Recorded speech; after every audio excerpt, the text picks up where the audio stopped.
আমি যদি নিজেকে লম্বা দেখাতে চাই তাহলে কি করি? বাবু শুনছো?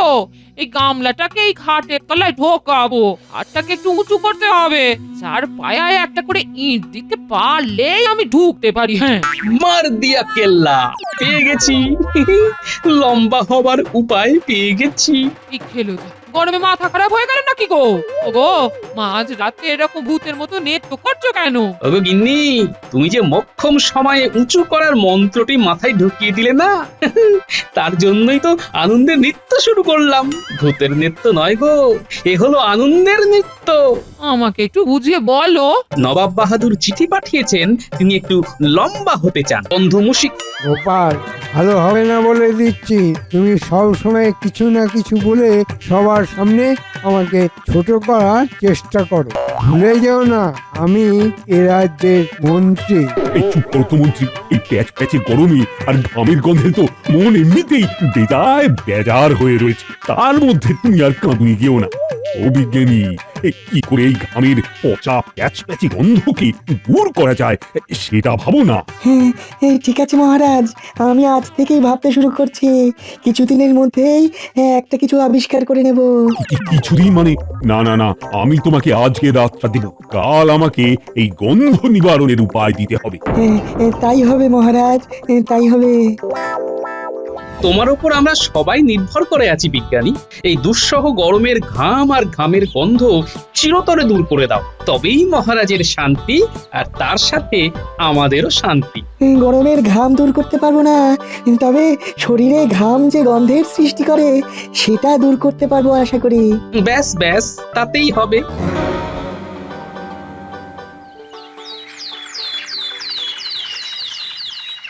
তাড়াতাড়ি ভাত বাড়ো গিন্নি, আমি চট করে ডুব দিয়ে আসি। কি বিচ্ছিরি গরম পড়েছে, সারা শরীর প্যাচ প্যাচ প্যাচ প্যাচ করছে। ওহ, ঘামের গন্ধ দূর হবে বিজ্ঞানী ভাবছে, আর তাই তো সকাল সকাল রাজসভায় যাচ্ছে গিন্নি।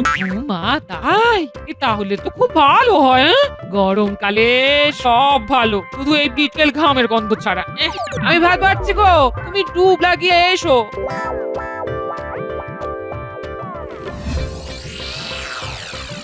জোরে জোরে জোরে নাড়ো, ওহ, শরীরে যেন ঘাম জমতে না পারে।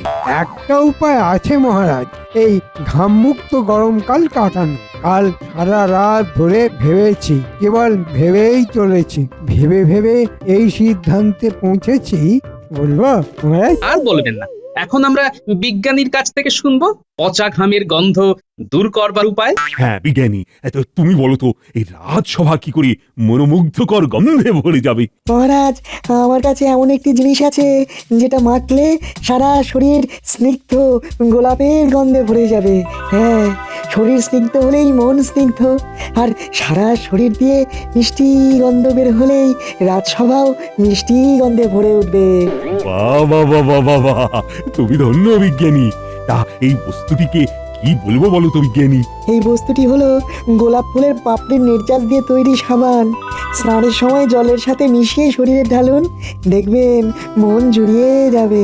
এই শুধু একটাই ফুলের নির্যাস আছে? না মহারাজ, আছে 3টি ফুলের নির্যাস, গোলাপ, বেল আর জুঁই। কিন্তু একটা সতর্কবার্তা আছে মহারাজ এই সাবান জল সম্পর্কে। সেটা আবার কি? এই সাবান জলে পা পিছলে গেলে পা ভেঙে যাবে, অতএব সাবধানে স্নান করে জলটা ফেলে দিতে হবে। ব্যাস ব্যাস, ওটা আমাদের বলতে হবে না। স্নান করব, আর স্নান করার পর জল ফেলে দেব। বিজ্ঞানী, তোমার এই সুন্দর আবিষ্কারের জন্য তোমাকে আমার এই মহামূল্য রত্নহার উপহার দেব। এসো এসো বিজ্ঞানী, তুমি আমার কাছে এসো। এই না,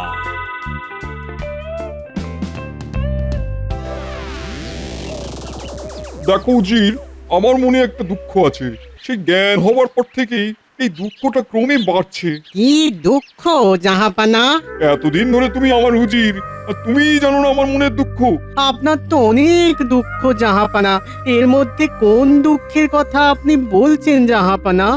তা অবশ্য ঠিক বলেছো, আমার মনে অনেক দুঃখ, কিন্তু এই দুঃখটা খুবই মর্মান্তিক। একটু পরিষ্কার করে বলুন জাহাপানা। আমার পর্বাকৃতি আমার খুবই দুঃখের কারণ। যখন আমার পাশে আমার বেগম দাঁড়ায় তখন আমি লজ্জায় মরে যাই। বেগম নবাবের থেকে লম্বা। এর একটা ভালো দিকও আছে জাহাপানা। কি ভালো দিক শুনি? অপরাধ নেবেন না জাহাপানা, আপনি যার সাথেই কথা বলবেন মাথা উঁচু করে কথা বলবেন। জানেন তো, সাহসী লোকেরা মাথা উঁচু করে কথা বলে আর দুর্বল মানুষ মাথা নিচু করে কথা বলে। যেমন আমি, আপনার কাছে আমি কোনোদিনই মাথা উঁচু কি করতে পেরেছি জাহাপানা? কায়দা করে তুমি যে আমার থেকে লম্বা সেটাও বলে দিলে। ভালো ভালো। যাকে তোমার বিশ্লেষণটা ভালো, কিন্তু আমাকে লম্বা হতেই হবে। কিভাবে কিভাবে ভাবো ভাবো ভাবো ভাবো উজি। এই রে, এই বয়সে নবাবের উচ্চতা বাড়াই কি করে? ভাবো ভাবো উজির, ভেবে আমাকে খুব তাড়াতাড়ি জানাও। কি ঝামেলায় পড়লাম রে বাবা। কিছু তো একটা উপায় মাথা থেকে বের করতে হবে। দেখি সারা রাত ভাবি, দেখি সকালে বুদ্ধি খোলে কিনা।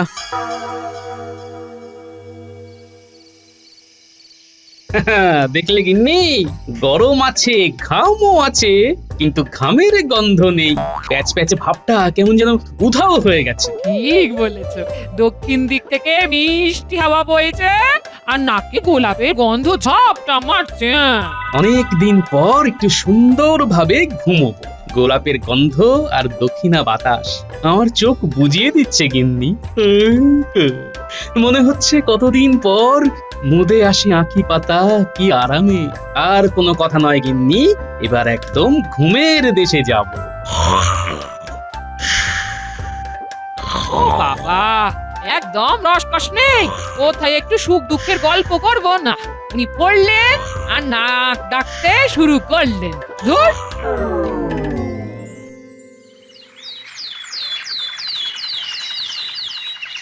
বাহ বাহ।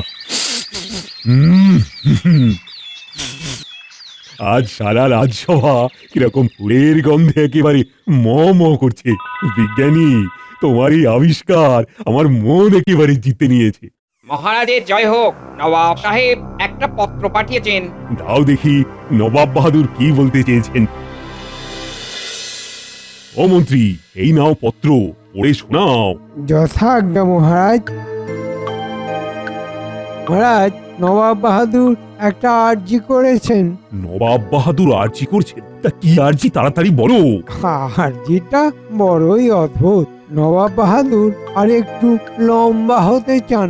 উনি বলেছেন, মহারাজ কৃষ্ণচন্দ্রের নবরত্ন সভার সভাসদদের আলোচনার মধ্য থেকে যদি কোনো উপায় বার হয়, তবে তাকে তিনি 500 স্বর্ণমোহর পুরস্কার দেবেন। এ আবার কি আর্জি? উচ্চতা আবার কিভাবে বাড়ানো যায়? আমরা সবাই মিলে ভাবি। হ্যাঁ, একটা কিছু সমাধান সূত্র তো পাওয়া যাবেই।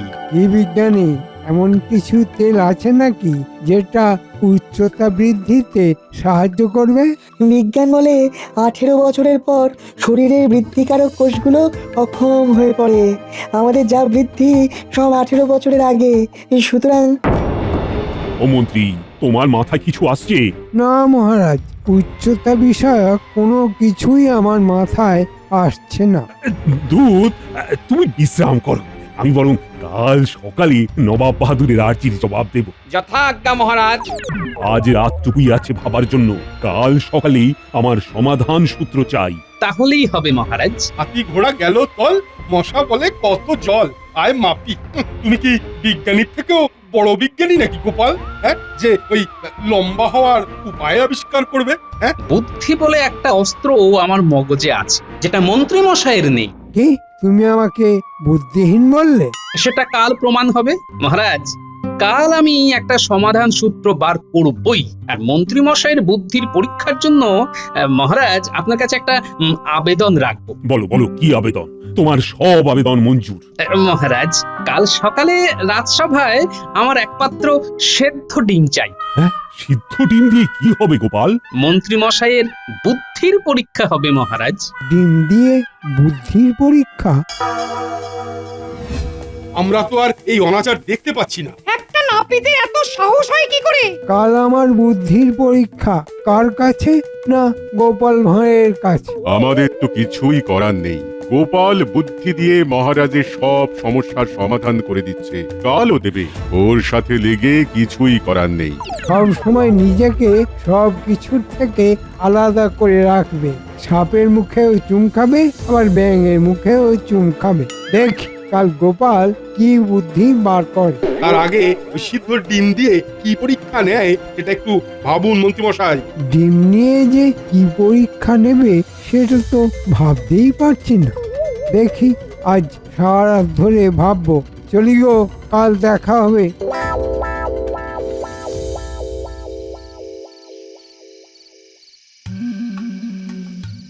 আমি যদি নিজেকে লম্বা দেখাতে চাই তাহলে কি করি? বাবু শুনছো, এই গামলাটাকে এই খাটের তলায় ঢোকাবো, হাতটাকে একটু উঁচু করতে হবে, চার পায়ায় একটা করে ইট দিতে পারলেই আমি ঢুকতে পারি। হ্যাঁ, মার দিয়া কেল্লা, পেয়ে গেছি।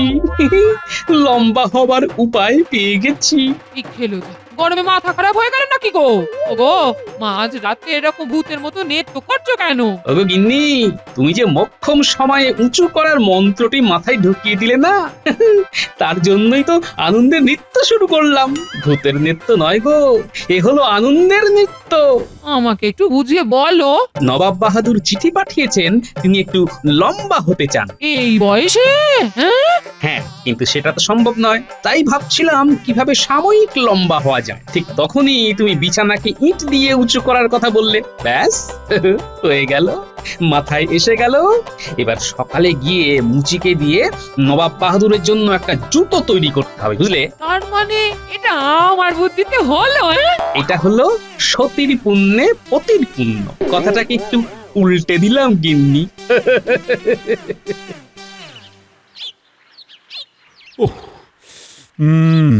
আজ এত গুরুত্বপূর্ণ এক সভা, কিন্তু গোপাল এত দেরি করছে কেন? ভালোই হয়েছে, আমার বুদ্ধির পরীক্ষাটা আর হবে না। আসল কাজে গোপাল কবে তাড়াতাড়ি এসেছে মহারাজ। মাথায় কিছু আসেনি, তাই বাড়িতে বসে ছুটি কাটাচ্ছে। তা তোমার মাথায় কিছু এসেছে? আগে মহারাজ, আমার শ্বশুরবাড়ির কাছে এক মহাযোগী আছেন। উনি গায়ে হাত বুলিয়ে দিলেই মানুষ এক হাত লম্বা হয়ে যায়। ভাবছিলাম যদি নবাব বাহাদুরকে এই কথাটা বলা যায়। হাত বুলিয়ে দিলেই লম্বা হয়ে যাবে? বিজ্ঞান এইসব কথা মানে না। হয়তো গোপাল আসছে, এই মুখটা যেন হাসি হাসি। গোপাল, ওহ, তুমি এত দেরি করলে কেন বলো তো? আমি তো তোমার আশাই বসে আছি। বলো বলো বলো, ভেবে কিছু পেলে? পেয়েছি মহারাজ। এই দেখুন, আমি দাঁড়িয়ে আছি সাধারণভাবে, আমার যা উচ্চতা সেই উচ্চতা নিয়ে। হ্যাঁ, দাঁড়িয়ে আছো, কিন্তু তারপর? এবার কি হলো? আমি বেশ খানিকটা লম্বা হয়ে গেলাম। তার মানে নবাব বাহাদুর পায়ের পাতার ওপর ভর দিয়ে এখন থেকে হাঁটবেন? আমার বলিহারি বুদ্ধি গোপাল। মহারাজ, এবার সেই সময় এসে উপস্থিত। সেদ্ধ ডিম আনবার আদেশ দিন মহারাজ। মহারাজ, গোপাল কথা ঘোরাচ্ছে। না, গোপাল তো কথা ঘোরাবার মানুষ নয়। প্রহরী, সিদ্ধ ডিম নিয়ে এসো। দেখি ডিমের মধ্যে কি চমৎকার লুকিয়ে আছে। মহারাজ, ডিমের মধ্যে কোনো চমৎকার নেই, শুধু উপস্থিত বুদ্ধি আছে। আর এই সূক্ষ্ম বুদ্ধির সাথেই লুকিয়ে আছে লম্বা হবার গল্প। এই নিন মহারাজ, সিদ্ধ ডিম, ডিমের খোসা ছাড়ানো আছে। বাহ, বেশ। নিন মন্ত্রী মশাই, এই ডিমকে লম্বা করে বসান। তুমি কি বোকা গোপাল? ডিমকে কেউ কি লম্বা করে দাঁড় করাতে পারে? পারে, আপনি পারবেন না? না। স্বীকার করে নিলেন তো। এইবার দেখুন আমি কিভাবে ডিমটাকে লম্বা ভাবে দাঁড় করাই। এই ডিম দাঁড়ালো তো? তুমি তো আমাদের সবাইকে বোকা বানালে দেখছি গোপাল। বুঝে গেছি গোপাল, বুঝে গেছি। তোমার তুলনা তুমি নিজেই। কি বলো বিজ্ঞানী, এবার তোমার পায়ের পাতার উপর দাঁড়ানোর বিষয়টা বলো শুনি। জুতোর নিচে কাঠ আর চামড়া দিয়ে দিলেই একটুখানি লম্বা হয়ে যাবে। কাল রাতে আমার গিন্নি এই বুদ্ধিটা আমায় ঢুকিয়ে দিয়েছে। ইট দিয়ে বিছানা উঁচু। সাবাস গোপাল, সাবাস। সিদ্ধ ডিমে কামড় মেরে রাখলো গোপাল বুদ্ধি, জুতোর নিচে কাঠ লাগিয়ে বুদ্ধি থেকে সিদ্ধি। চমৎকার চমৎকার গোপাল, তোমার এই অভিনব জুতো আবিষ্কারের জন্য আমার তরফ থেকে এই না। ধন্যবাদ মহারাজ। তা, এই জুতো হাতে পাচ্ছি কবে? 3 দিন পর মহারাজ। বেশ বেশ, 3 দিন পর তুমি ওই জুতো নিয়ে মুর্শিদাবাদে চলে যাবে, নবাব বাহাদুরের হাতে তুলে দেবে। আমি দূতের হাতে পত্র পাঠিয়ে দিচ্ছি। যথাজ্ঞা মহারাজ। তুমি আজ যেভাবে রাজ্যের নাম রাখলে তা অভাবনীয়। হ্যাঁ, সতীর পুণ্যে পতির পুণ্য। এবার তুমি নিজে গিয়ে নবাব বাহাদুরের হাতে জুতোটা তুলে দিও, নবাব বাহাদুর খুব খুশি হবেন। বিজ্ঞানী, ওই দেখো মন্ত্রী আর সেনাপতি দুজনে কিছু বলছে। আর কি বলবে, তোমার মুন্ডুপাত করছে। যাই একবার শুনে আসি, নিজের বদনাম অপরের মুখে শুনতে খুব ভালো লাগে। ঠিক আছে, তুমি তোমার বদনাম শুনতে যাও, আমি আমার ঘরের দিকে পা বাড়াই। সেনাপতি, কিছুতেই গোপালকে নিজের হাতের মুঠোয় আনতে পারছি না। এই দানটাও জিতে গেল। আপনার হাতেও একটা ওই অস্ত্র এখনো আছে মন্ত্রী মশাই। আচ্ছা, খোলা মনে খোলা হাওয়ায় আমার ক্ষতির আলোচনা। বাহ, শুনি তো। কি অস্ত্র? সাবান গোলা জল। কাল গোপালের আসার আগে রাজপ্রাসাদের ওই দোরগোড়ায় সাবান গোলা জল ফেলে রাখবেন, পিছলে পড়বে, পা ভাঙবে, ব্যাস জুতো নিয়ে আপনি যাবেন মুর্শিদাবাদ, বলবেন যে এই ভাবনা আপনার। বাহ, ভেবেছ তো খুব ভালো। আরো আছে মন্ত্রী মশাই। বলো বলো, শুনছি। মহারাজ সাথে সাথে রাজকবিরাজ মশাইকে ডেকে পাঠাবেন, তখন আপনি মহারাজকে বলবেন গোপালের পরিচর্যার দায়িত্ব আপনার। ব্যাস, বুঝে গেছি, আর বলতে হবে না। কবিরাজের দেওয়া সুস্থ হবার ওষুধ গুলে দেব না। বাহ, খুব ভালো। তাহলে এই হলো আপনার চাল। ভালো ভালো। জাহাপনা, এই হলো মহারাজ কৃষ্ণচন্দ্রের পত্র। উনি জানিয়েছেন যে আপনার সমস্যার সমাধান হয়ে গেছে। 2 দিন পরে কৃষ্ণনগর থেকে একজন আসবে, তার কাছেই থাকবে আপনার সমাধান। উজির, কৃষ্ণচন্দ্রের লেখা পত্রটা ভালো করে পড়ো। এবার আমার আনন্দের সীমা নেই। এবার আমাকে খর্বকায় কেউ বলতে পারবে না। উজির, তুমি সঠিক ভাবনা ভেবেই কৃষ্ণনগরের পত্র পাঠিয়েছিলে, সঠিক সিদ্ধান্ত। যথা আজ্ঞা জাহাপানা। এখন শুধু সমাধান কি সেটা জানার অপেক্ষা। আজ আর ঘুম আসবে না।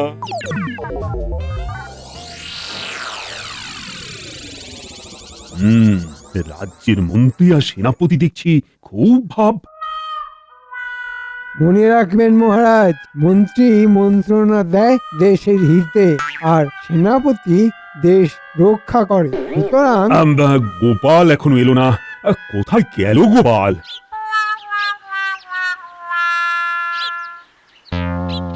বাহ, ব্যবস্থা সব পাকা। এবার আমার মন্ত্রী মশাইয়ের পাতা ফাঁদে পড়ে 2 দিন অভিনয় করতে হবে। ঠিক আছে, চল। ওরে বাবা রে, এই দরজার গোড়ায় কে সাবান জল ফেলে রেখেছে রে? গোপালের আওয়াজ মনে হলো না। তাই তো মনে হলো। দেখুন আবার গোপাল কি বিপদে পড়লো। কি গোপাল, এখানে পড়লে কি করে? খুব লেগেছে? কি আর করবো মন্ত্রী মশাই, কোন ব্যাককেলে মানুষ দরজার মুখে সাবান জল ফেলে রেখেছে। সত্যি এখানে সাবান জল? মন্ত্রী, কি ব্যাপার? ও বাবা, মহারাজ, মন্ত্রী মশাই কিভাবে জানবেন? এ তো সাধারণ ব্যাপার। আমি ও দেখ, বাবা। গোপালের সব দায়িত্ব আমি আমার কাঁধে তুলে নিলাম। তা মুর্শিদাবাদে যাবার কথা, আরে সেটা কি হবে? সে না হয় আমি চলে যাব। ভাবছেন কেন মহারাজ? আমি ঠিক সুস্থ হয়ে উঠবো। তোমায় সুস্থ হওয়াচ্ছি।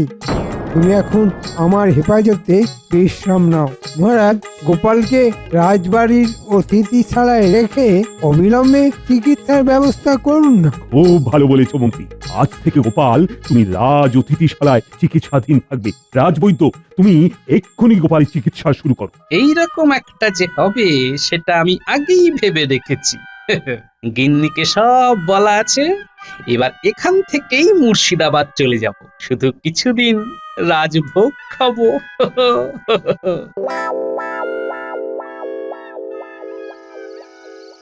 দেখি এবার কিরকম সেবা করে আমাদের মন্ত্রী। গোপাল, আর চিন্তা নেই, তুমি এখন আমার জিম্মায় আছো, তোমার সব দায়িত্ব আমার। গোপাল, তুমি খুব ভাগ্যবান, মন্ত্রীমশাই এবং সেনাপতি তোমার সেবা করছে। উহ, উহ, আমার মতো ভাগ্য যেন সবার হয়। মন্ত্রী মশাই, আপনার এই সেবা আমি জন্ম জন্মান্তরে ভুলবো না। আমি খুব তাড়াতাড়ি সুস্থ হয়ে যাব। আর সে তো নিশ্চয়, তুমি ঘন্টা সুস্থ হবে। রাজবৈদ্যর ওষুধ তোমাকে খাওয়াচ্ছি না, তুমি এখন শুয়ে থাকো, আমি জুতো নিয়ে মুর্শিদাবাদে যাব।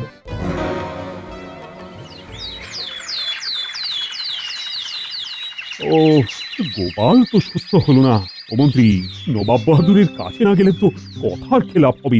এটা নিয়ে এত ভাবনা কেন মহারাজ? আমি তো আছি নাকি? আপনি একদম ভাববেন না। তা কোন মুচির কাছে জুতোটা তৈরি করতে দিয়েছে সেটাই তো জানি না। আমি গোপালের কাছে গিয়ে জেনে আসছি মহারাজ। কাউকে কোথাও যেতে হবে না। আমি আজ সকালে মুচির কাছে গিয়ে জুতোটা নিয়ে এসেছি। এই যে মহারাজ, নবাব বাহাদুরের লম্বা হবার জুতো। বাহ বাবা, তুমি সুস্থ হয়ে গেছো? উমা, অসুস্থ হলাম কবে মহারাজ? মানে তুমি পিছলে পড়োনি? না তো, যেটা করেছি সেটা তো অভিনয়। মন্ত্রী মশাই আর সেনাপতি আমার সম্পর্কে আলোচনা করছিল, আমি সেটা শুনে ফেলি। কাল গোপালের আসার আগে রাজপ্রাসাদের ওই দোরগোড়ায় সাবান গোলা জল ফেলে রাখবেন। পিছলে পড়বে, পা ভাঙবে, ব্যাস জুতো নিয়ে আপনি যাবেন মুর্শিদাবাদ। বলবেন যে এই ভাবনা আপনার। মহারাজ সাথে সাথে রাজকবিরাজ মশাইকে ডেকে পাঠাবেন। তখন আপনি মহারাজকে বলবেন গোপালের পরিচর্যার দায়িত্ব আপনার। ব্যাস, বুঝে গেছি, আর বলতে হবে না। মন্ত্রী, সেনাপতি, তোমাদের এটা কিরকম অধঃপতন? মহারাজ, মহারাজ আমি স্বীকার করছি আমার অপরাধ। মানে আমার ওই গোপালের বিরুদ্ধে যাওয়া কিছুতেই উচিত পায়নি মহারাজ। মন্ত্রী, তুমি আর সেনাপতি দুজনের কান ধরে একসাথে ওঠবস করো। আর তুমি মুর্শিদাবাদের দিকে রওনা হও, আর খাজাঞ্চির কাছ থেকে রাহা খরচ নিয়ে নিও। যথা আজ্ঞা মহারাজ। ওই হে মন্ত্রী, সেনাপতি, তোমাদের দুজনের কান ধরে ওঠবসটা শুরু করো, নইলে কিন্তু 1 মাসের কারাবাস। ক্ষমা করে দিন মহারাজ, ক্ষমা করে দিন।